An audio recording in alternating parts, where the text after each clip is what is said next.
Hi, I'm Catherine Weber and I write the DIY column Living Space, and today we're talking about how to hide a computer tower in your home office. Now, if you have a home office, chances are you want your home office to look attractive, you want it to be pretty, and you want it to be convenient for you too. But having a large, bulky computer tower on your desk doesn't really look attractive, number one. Number two, it's also a safety concern because of their height.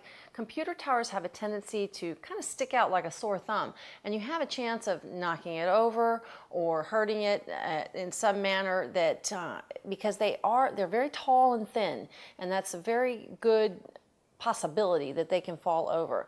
Now, if you want to move your computer tower, there's a couple of ideas that I have for you that will help you hide it, increase the safety for your computer, and make your office look a whole lot better.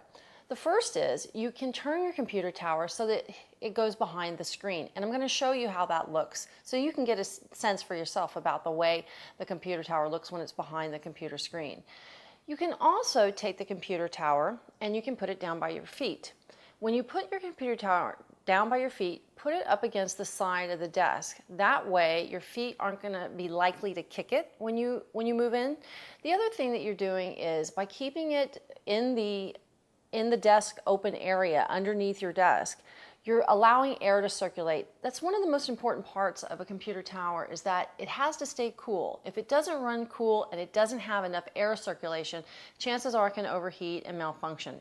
You're just not going to get the kind of responsiveness, or you might have memory problems, or you might find that it's shutting down, or you're having some difficulties with your computer if you put it, let's say, in a file drawer, for instance. So for that reason, I like computers towers to be out. I work with one in my own office, and that's where I've kept it all my working years at home, is down by my feet at the side of the desk. So this is Catherine Weber. We've been talking about how to hide your computer tower in your home office.